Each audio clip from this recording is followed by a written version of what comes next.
Hello students, हम अपने subject IMED में आपको मैं चैप्टर नंबर 2 करवाई थी, प्रिंसिपल्स ऑफ मैनेजमेंट। तो स्टूडेंट्स, उसमें हमने जो है आपके 5 क्वेश्चंस कर चुके हैं, है ना। हम लोग 5 क्वेश्चंस कर चुके हैं स्टूडेंट्स। अब देखिए 6 question number 6। Note down this question. संगठन का आधार व संरचना। Note down this 6 question. Previous video में स्टूडेंट्स मेरे ख्याल से 4, 5, 6 क्वेश्चन ऐड हो गया था, तो 6 क्वेश्चन उसमें नहीं है, 6 क्वेश्चन आज इस वीडियो में है। तो देखिए second chapter principles of communications में जो हमारा 6 क्वेश्चन, संगठन का आधार व संरचना। तो इसमें फर्स्ट पॉइंट आएगा आधार और सेकंड पॉइंट आएगा संरचना। ठीक है ना। अब इसको हम डिटेल में करते हैं। ये 6 क्वेश्चन है स्टूडेंट में 2 ही पॉइंट्स हैं, क्योंकि 2 ही इसमें टॉपिक हैं, आधार एवं संरचना। अब आधार क्या होता है बच्चों कि इसकी ये देखिए संगठन की आवश्यकता, ये आधार बातें की है कि संगठन का पहले देखिए जब सभ्यता के प्रारंभ में, यानी कि जब मानव सभ्यता का विकास हुआ था बच्चों, तो उसमें क्या था कि पहले क्या था कि एक ही व्यक्ति समस्त कार्यों को संपन्न कर लेता था, यानी कि अपने आप ही वो सारे काम कर लेता था। और जो है यानी कि बिजनेस जो है पहले बहुत छोटे पैमाने पर होता था, मतलब कोई भी काम जो होता था वो बहुत छोटे पैमाने पर होता था और एक ही व्यक्ति उस कार्य को संपन्न कर लेता था, पूरा वो सारा काम खुद ही कर लेता था। और इससे क्या होता है, या उसमें यह होता था कि उसके घर के जो जितने मेंबर थे वो उसकी हेल्प कर देते थे, उस कार्य को करने में उसके जो घर के मेंबर थे वो उसकी हेल्प कर दिया करते थे। और जैसे कि बनाने में और उसको बेचने में, जैसे बढ़ाई होता है, सुनार आदि होते हैं, ये सारे काम ऐसे ही होते हैं ना कि घर के मेंबर मिलकर इस काम को कर लेते हैं। तो कोई बनाता है, कोई बेचने चला जाता है। लेकिन जैसे जैसे कार्यक्षेत्र बढ़ता चला गया बच्चों, जब कंपनी और ये साझेदारी, निगम, सहकारी, ये सब बड़े स्केल पर काम होने लगे, तो एक व्यक्ति के लिए अकेले काम करना बहुत मुश्किल हो गया। यानी कि अब वो सारे काम खुद नहीं कर सकता और उसको जो है उस काम को करने के लिए, यानी कि कच्चा माल खरीदने के लिए, उत्पादन करने के लिए, विक्रय संबंधित अनेक प्रोग्राम जो होते हैं, जो कार्य होते हैं, तो उसको सिर दर्द, मतलब ये परेशानी हो जाती है कि वो अकेला व्यक्ति कैसे करेगा। यदि वह इन सब कार्य को सुचारू रूप से नहीं करेगा तो संस्था लगभग खतरे में पड़ जाएगी।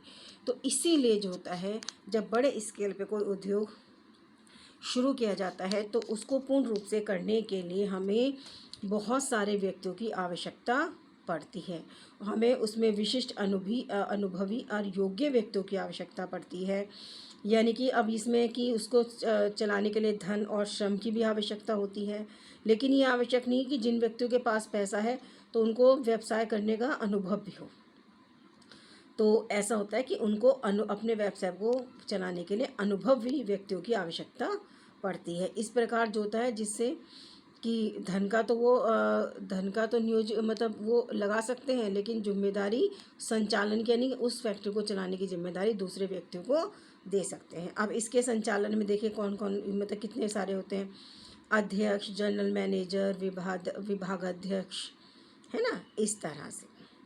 तो अलग अलग तरह के व्यक्तियों की आवश्यकता होती है, इसीलिए ये इसका आधार है ना, कि बिजनेस को सुचारू रूप से चलाने के लिए जो है हमें संगठन की आवश्यकता पड़ती है। अब देखिए आप ये कर लीजिएगा, नीड ऑफ ऑर्गेनाइजेशन या आधार देख लीजिएगा।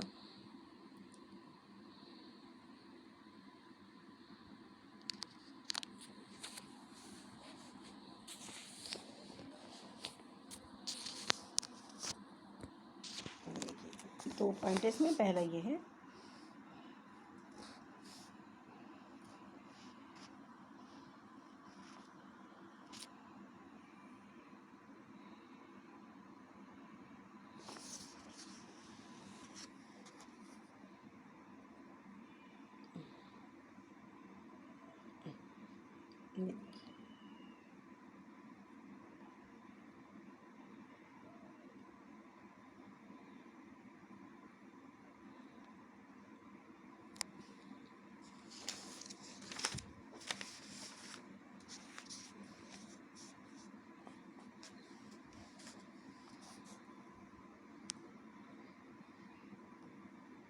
यह है इसकी संगठन का आवश्यकता या आधार। ये क्वेश्चन ऐसा है स्टूडेंट्स, एक ही बार आप करेंगे तो आपको आप इसको अपने आप भी लिख सकते हैं। ठीक है, अब हम इसकी संरचना के बारे में बताते हैं। ये है आपका संगठन की संरचना। देखिए कि संगठन संरचना से आश्रय व्यवसाय में बनाए जाने वाले संगठन से प्रारूप से होता है। यानी कि अब उसमें जो है अब सारे व्यक्तियों का, यानी कि जो व्यक्ति कितने डिपार्टमेंट हैं, किस किस डिपार्टमेंट में कौन व्यक्ति कितना काम करेगा, किस किस को कौन सी रिस्पॉन्सिबिलिटी दी जाती है, ये सारी बातें अब जो हैं इस संगठन की संरचना में आती हैं। कार्यविधि का वर्णन होता है कि कौन से कार्य को कैसे करा जाएगा बच्चों। देखिए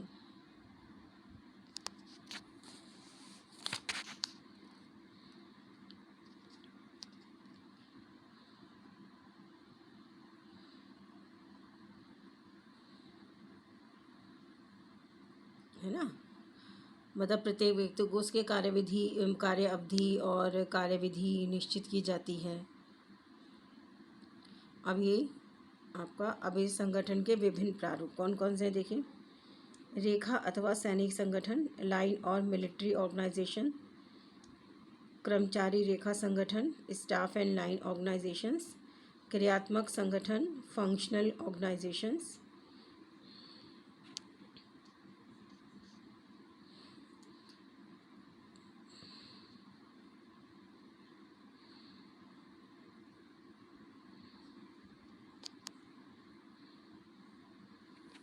दो ये रहे पॉइंट इसके, समिति, कमेटी है ना, कमेटी और मिश्रित संगठन।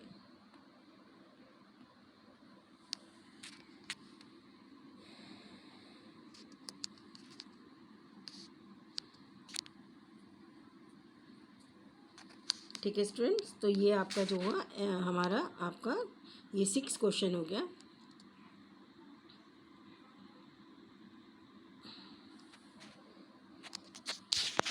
क्वेश्चन में हमने जो है केवल उसके संगठन, आधार और उसके हमने ये सब किए।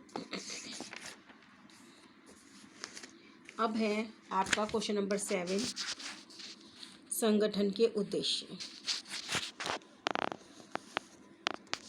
संगठन के उद्देश्य, अब देखिए पहला पॉइंट, श्रम व प्रबंध के मधुर संबंध बनाना।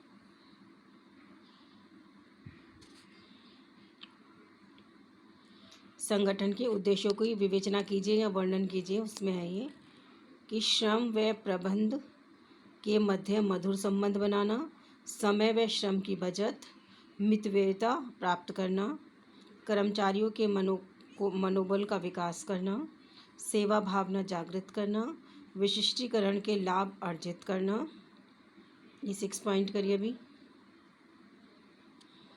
फिर इनको मैं डिटेल में समझाऊंगी आपको। संगठन के उद्देश्य,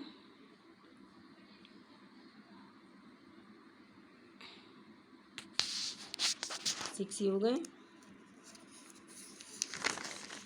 फिर यहाँ पे 2 पॉइंट्स ये हैं, नियंत्रण स्थापित करना, निर्धारित लक्ष्यों को प्राप्त करना, है ना। तो there are 8 points in this question,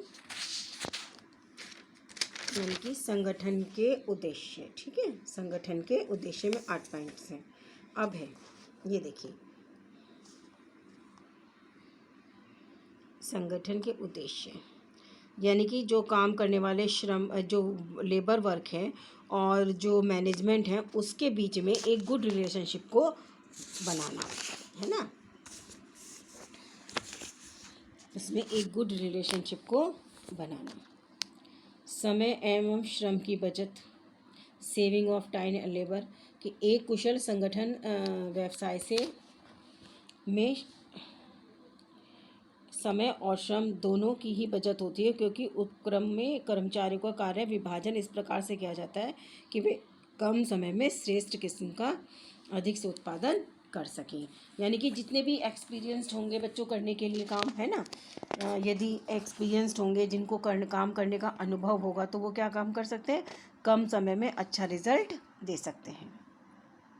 फिर आपका मितव्ययिता प्राप्त करना, टू गेट इकोनॉमी, कि अच्छे संगठन का प्रमुख उद्देश्य ये होता है कि इकोनॉमी को, क्योंकि इससे जो है क्षय और बर्बादी को दूर करने के लिए हर संभव प्रयत्न किए जाते हैं, और ऐसे प्रयत्न किए जाते हैं कि सही समय पर श्रेष्ठ किस्म का अधिक से अधिक उत्पादन किया जा सके, है ना। यानी कि अपनी इकोनॉमी को, बजट, अपनी मितव्ययिता को बना के रखना, कि ऐसे वर्कर्स को हमें काम पे लगाना चाहिए जिनको उस काम करने का अनुभव हो, और जो कि कम समय पर हमारे जो काम करने का, जो ज़्यादा से ज़्यादा काम को कर सकें, और जिससे कि ज़्यादा काम करेंगे तो उत्पादन भी ज़्यादा से ज़्यादा बढ़ेगा। फिर है कर्मचारियों के मनोबल का विकास करना, to develop the moral of employ, यानी कि कर्मचारी का जो मनोबल है, यानी कि जो उनको जो काम करते हैं तो उनके, यानी कि उनको हमेशा मोटिवेट करते रहना चाहिए। यदि कोई काम अच्छा कर रहा है तो उसके काम की प्रशंसा करनी चाहिए, है ना, जिससे कि क्या होता है कि वो और अधिक उत्साह से फिर दोबारा काम करना और अधिक मेहनत से काम को करता है। इससे क्या होता है कि इससे संगठन अपने उद्देश्य की प्राप्ति में महत्वपूर्ण योग प्रदान करता है। यदि हम किसी को मोटिवेट करते रहेंगे बच्चों काम करने के लिए, तो वो जो है अपनी पूरी मेहनत और लगन ईमानदारी के साथ और काम करेंगे अच्छा, जिससे कि हमारा जो है रिज़ल्ट हमें और अच्छा मिल जाएगा। फिर है सेवा भावना जागृत करना, यानी कि to develop spirit of serving, यानी कि आज जो है व्यवसाय सेवा भाव, यानी कि जो बड़े बड़े जो बिजनेसमैन होते हैं, यानी कि आपने अगर सोशल वर्क, वो बड़े बड़े सोशल वर्कर्स भी होते हैं बच्चों, क्योंकि जितना पैसा, मतलब जितनी वो अर्निंग होती है, तो वो क्या करते हैं अपना सोशल उसमें अपना मतलब डोनेट करते रहते हैं, एनजीओ संस्थाएं बनाते हैं, है ना, और उसमें फिर अपना योगदान देते हैं, इस तरह से, है ना। तो ये सब चीज़ें होती हैं। फिर है आपका विशिष्टीकरण के लाभ अर्जित करना, यानी कि to make advantage of specializations, कि एक अच्छे संगठन का उद्देश्य होता है कि जैसे प्रत्येक व्यक्ति प्रत्येक कार्य करने के योग्य नहीं होता, जो व्यक्ति जिस कार्य के लिए योग्य होता है उसे वही कार्य करना चाहिए। ऐसा करने से उपक्रम में विशिष्टीकरण समान समस्त लाभ प्राप्त हो सके, है ना। यानी कि जो व्यक्ति जिस कार्य में एक्सपर्ट है उसी को वो काम करने देना चाहिए। नियंत्रण स्थापित करना, टू एब्लिश कंट्रोल, यानी कि इसमें क्या है कि समस्त क्रियाओं पर अपना वैधानिक रूप से नियंत्रण भी बनाए रखें। ऐसा नहीं कि मनमर्जी से के अनुसार काम चल रहा है और आप कुछ भी नहीं कह रहे हैं, तो वो भी बहुत ज़रूरी है बच्चों। मनमर्जी से काम नहीं, बल्कि उस पर अपना एक नियंत्रण बना के रखना चाहिए। फिर आपका निर्धारित लक्ष्यों को प्राप्त करना, टू अचीव पैराडिमेटिक माइंड गोल्स, है ना, टू अचीव प्री डिटरमाइंड गोल, है ना, कि प्रत्येक व्यवसाय से कुछ निर्धारित लक्ष्य होते हैं, यानी कि उसमें अनेक प्रकार की क्रियाएं की जाती हैं, अर्थात उद्देश्य तथा लक्ष्यों की प्राप्ति अनेक क्रियाओं के माध्यम से कुशल संगठन द्वारा ही संभव होता है। यानी कि जब हमारी लीडरशिप अच्छी होगी तो काम भी हमारा बढ़िया होगा। तो ये जो पॉइंट्स हैं आपके, ये आपको मैंने बताया 8 पॉइंट्स, आप इनको करिए।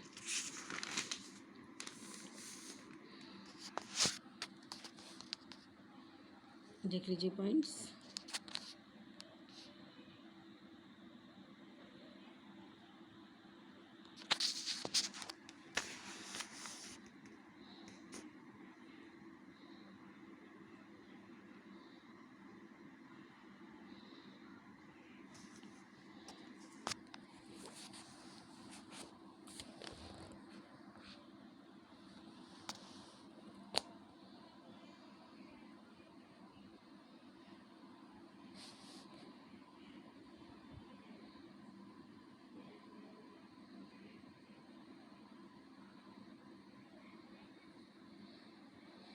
ठीक है स्टूडेंट्स, अब आता है हमारा नेक्स्ट क्वेश्चन नंबर 8।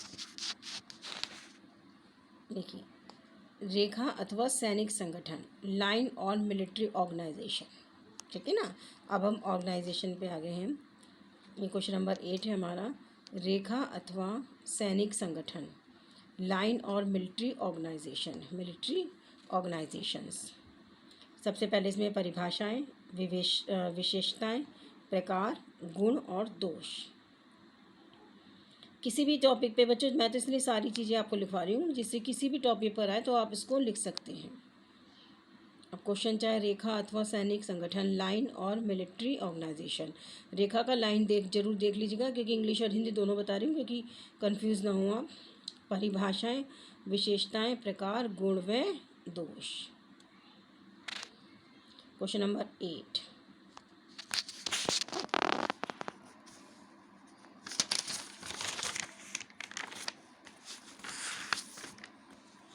अब देखिए, यह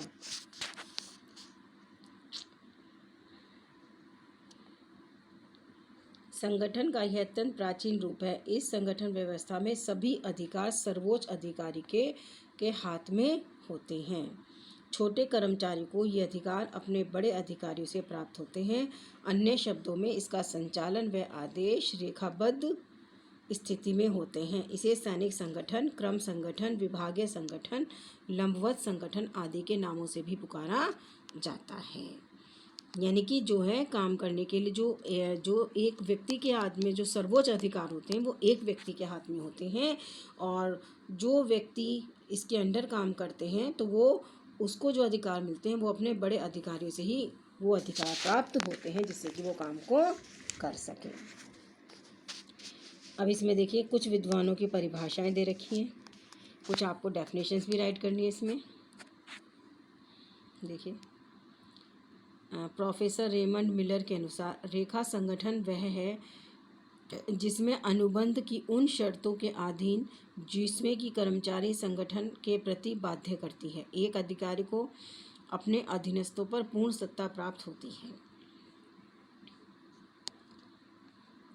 फिर दूसरी है आपकी प्रोफेसर R.C. डर्विस के अनुसार रेखा संगठन अधिकारियों एवं संलग्न व्यक्तियों के बीच वह क्रम व्यवस्था है जो संस्था के सर्वोच्च अधिकारियों से प्रारंभिक कर्मचारियों तक विस्तृत होती है। ये देखिए, पहले ऊपर थोड़ा सा समझा देंगे कि लाइन और सैनिक संगठन बहुत इंपॉर्टेंट टॉपिक है बच्चों। ये सारा जो आपका जो सिलेबस है उसके अकॉर्डिंग मैं सारी चीज़ें करवा रही हूँ स्टूडेंट्स। जो न्यू सिलेबस है मेरे पास उसके अकॉर्डिंग ही मैं सारा कुछ आपको करवा रही हूँ।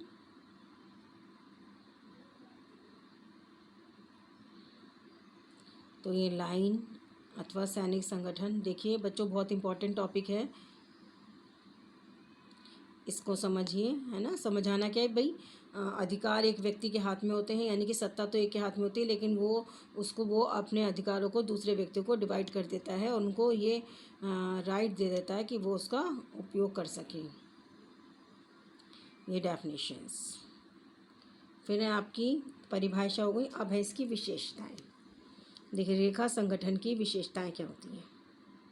कैरेक्टरिस्टिक्स ऑफ लाइन ऑर्गेनाइजेशंस क्या है, इसमें आदेशों का रेखीय प्रभाव होता है, अर्थात आदेश ऊपर से नीचे की ओर चलते हैं, ठीक है ना। सीधी सी बात है। अब आप हमारे पॉलिटेक्निक में देख लीजिएगा कि जो ऑर्डर आते हैं वो प्रिंसिपल सर से आते हैं और उसके बाद ही वो नीचे फॉलो होते हैं। संगठन के सदस्यों के बीच संप्रेषण क्रमबद्ध होता है। संप्रेषण मीन्स पढ़े हुए, आपका सब्जेक्ट भी है बच्चों, पढ़ा हुआ है कम्युनिकेशन इसके लिए। कम्युनिकेशन का हिंदी में संप्रेषण होता है, यानी के बीच में कम्युनिकेशन।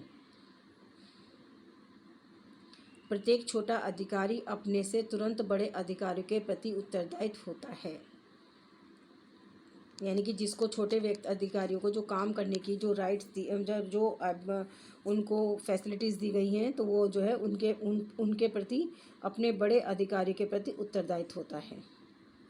आदेश तुरंत बड़े अधिकारी द्वारा दिए जाते हैं। प्रत्येक अधिकारी के अधीन कार्य करने वालों की संख्या सीमित होती है, यानी कि लिमिट में ही होता ही है। ये तो नहीं है भाई, आप किसी भी इसमें देखिए तो जो हायर अथॉरिटी होती है तो वो कुछ ही व्यक्तियों को जो है अपने अधिकार देकर रखती है, सबको नहीं होता कि वो सब जो है काम अपनी मनमर्जी से कर सकें। तो यह रेखा संगठन की विशेषताएं। अब है रेखा संगठन के प्रकार, types of line organisations. Question number 8, बहुत बड़ा चैप्टर है बच्चों।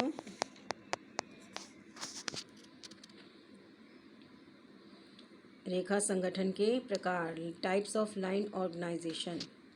एक तो फर्स्ट इज विशुद्ध रेखा या लंबवत संगठन, प्योर लाइन ऑर्गेनाइजेशन।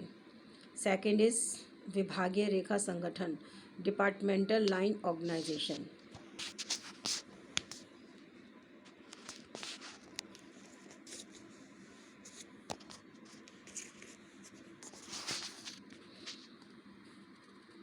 अब देखिए, विशुद्ध रेखा संगठन, प्योर लाइन ऑर्गेनाइजेशन, इसमें एक स्तर पर प्राय एक ही प्रकार की क्रियाएं की जाती हैं।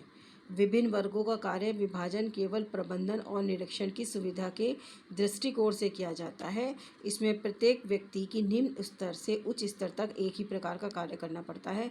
विशुद्ध रेखा संगठन चित्र 4 से स्पष्ट किया जा सकता है। अभी आपको लाइन वो मिल जाएगी, अभी ग्राफ भी दिखा देंगे। फिर है विभागीय, डिपार्टमेंटल, इसमें कार्यों का विभाजन विभागीयकरण के आधार पर किया जाता है। इसमें कार्य को कई स्वतंत्र विभागों में बांट दिया जाता है और प्रत्येक विभाग का उत्तरदायित्व अधिकार के अधीन काम करता है। अभी मैं आपको ग्राफ भी दिखा दूंगी।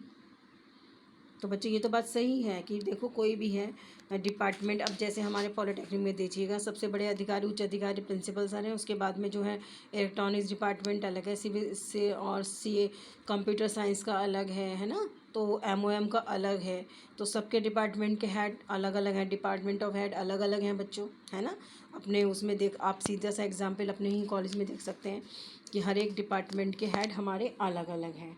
तो यानी कि सबके ऊपर अपनी रिस्पॉन्सिबिलिटीज़ होती है अपने अपने डिपार्टमेंट के वर्क को मतलब स्मूथली उसको रन कराएं यानी चलाएं, ठीक है ना। तो ये दो प्रकार का विशुद्ध रेखा संगठन और विभागीय रेखा संगठन बच्चों।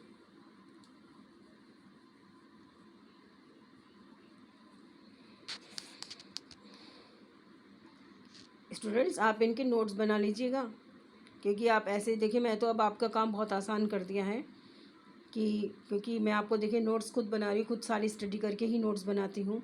नोट्स आपके पास अवेलेबल हो जाएंगे, तो आप कम से कम अगर ये डिटेल आपके पास अब ऐसे भाई वीडियो में ही मैं अब तो देखिए पूरी कोशिश कर रही हूँ कि आपको कोई प्रॉब्लम ना आए बच्चों। इससे तो आपको नोट्स की भी मैंने दिखा दी है कौन कौन से पॉइंट्स लिखे, फिर उनकी डिटेल दिखा दी है। तो आप कम से कम डिटेल तो इस समय पढ़ ही लेंगे जब आप वीडियो देख रहे हैं, लेकिन बच्चों नोट्स की एक नोटबुक बना लीजिएगा IMET की, और उसके बाद जो भी चैप्टर सेकंड चल रहा है उसका जो भी क्वेश्चन है वो आप नोट करते चले जाइए हैंड टू हैंड। नहीं तो आप स्टार्टिंग से कितनी वीडियो देखते रहेंगे, वीडियो का कुछ पता नहीं कितनी बने बच्चों।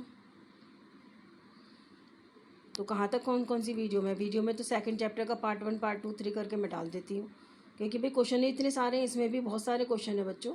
तो क्वेश्चन मैं उसी हिसाब से डालती रहती हूँ। अब उसमें हर एक का टॉपिक तो नहीं कर सकती। अब एक कम से कम एक वीडियो में मैंने 3 क्वेश्चन बताए, तो तीनों क्वेश्चन का उसमें टॉपिक कैसे आ जाएगा। तो मैं तो इसलिए पार्ट 1 पार्ट 2 3 करके डाल देती हूँ। तो ये तो आप पर डिपेंड करता है ना कि आप उस काम को कैसे मैनेज करते हैं। मैनेजमेंट आप पर नहीं, तो ये आप पर डिपेंड करता है कि अपने इस वीडियो को आप कैसे मैनेज करके कैसे इसको नोटबुक में तैयार करते हैं, ठीक है। इट्स डिपेंड अपॉन यू, ठीक है स्टूडेंट्स। अब देखिए, अब ये है आपका, अब इसमें मैं आपको पहले वो दिखा देती हूँ।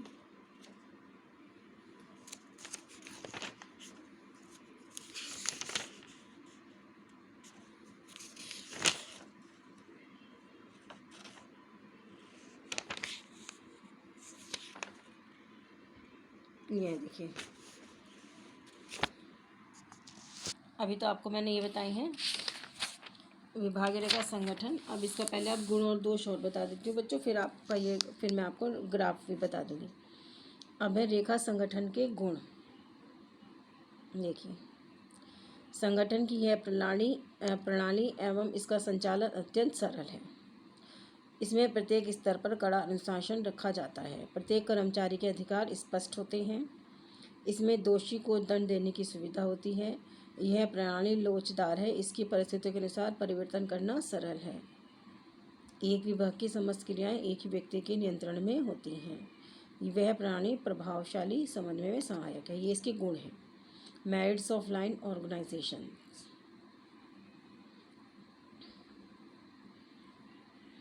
देखिए, नोट डाउन दिस।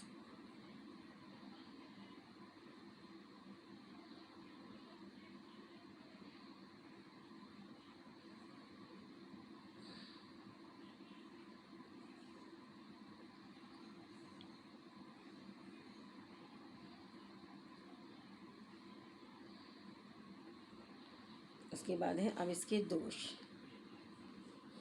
क्या है कि एक ही अधिकारी पर संपूर्ण संगठन व्यवस्था आश्रित हो जाती है। समूह भावना एवं सहकारिता का ह्रास होता है। विशिष्टीकरण के सिद्धांत की उपेक्षा की जाती है। यह प्रणाली एक तंत्री है और इस कारण इस संगठन में तानाशाही को पनपने का मौका मिलता है। ये जहाँ तक गुण भी है वहाँ इसमें दोष भी है। बात भी सही है कि अगर एक ही के हाथ में सत्ता रहेगी तो वो पूरी तरह से डिक्टेटरशिप है ना।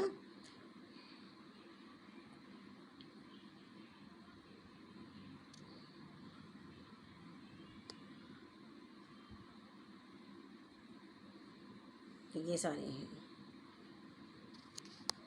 यानी कि समूह भावना, यानी कि उसमें उनमें जो कोऑर्डिनेशन की फीलिंग्स नहीं होती हैं। तो ये आपका आ गया इस रेखा संगठन के दोष, डिमेरिट्स ऑफ लाइन ऑर्गेनाइजेशंस। ठीक है, अब मैं आपको ग्राफ दिखा देती हूँ बच्चों। ग्राफ देखिए, सबसे पहला महाप्रबंधक यानी कि कौन आता है, जनरल मैनेजर। उसके बाद कौन आता है, प्रोडक्शन मैनेजर, उत्पादन प्रबंधक।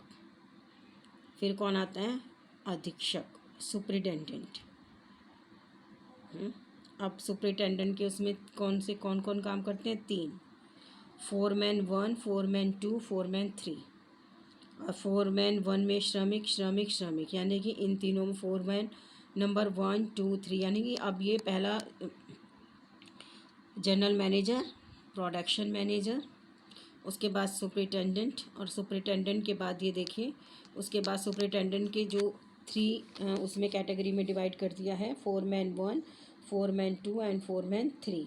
और तीनों में ही जो है लेबर वर्क काम करता है। ठीक है ना।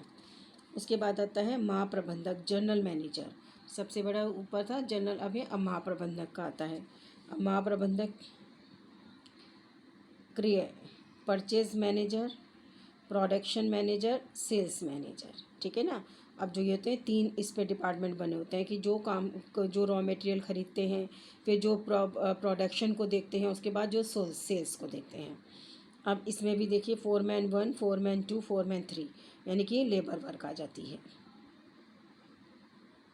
यानी कि पूरी लेबर वर्क आ जाती है इसमें।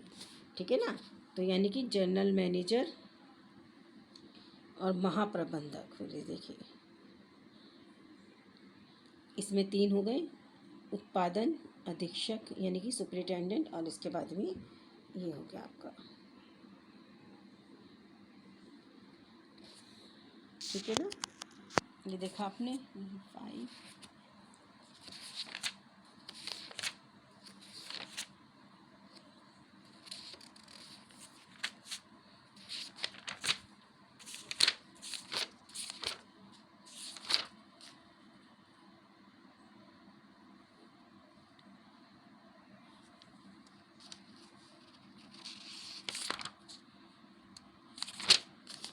ठीक है स्टूडेंट्स, तो ये आपने क्वेश्चन देखे।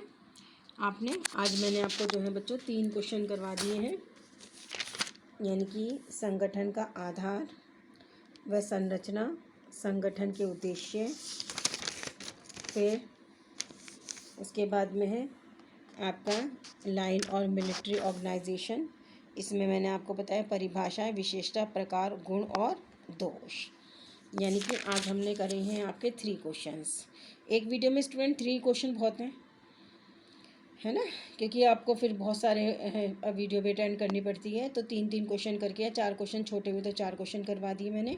तो इस तरह से मैंने आज आपको वो बच्चे जो उसमें 6, 7, 8 इस मेरे ख्याल से उस वीडियो में एक क्वेश्चन कम है ना, मतलब उसमें तो आप जो है वो देख लीजिएगा। मैं आप जो है अब ये क्वेश्चन इसमें 6, 7, 8, 4, 5, 6 करवा होगा है ना। तो इसमें 6 तो मैं आज कर रही 6, 7, 8 है ना। तो मैंने 6, क्वेश्चन नंबर 7, ये तो क्वेश्चन नंबर 6 है आपका। ये क्वेश्चन नंबर 6 ये ना, क्वेश्चन नंबर 7 और क्वेश्चन नंबर 8। ठीक है, ये मैंने आपका ग्राफ बता दिया है। तो मैंने आज आपको ये क्वेश्चंस बताए हैं। उसके बाद जो इसके क्वेश्चंस और होंगे वो नेक्स्ट वीडियो में ये मैं आपको नेक्स्ट क्वेश्चन करवाऊँगी। आप ये नोटबुक में नोट कर लीजिएगा। कोई क्वेरी है तो पूछ लीजिएगा। Till then stay home, stay safe.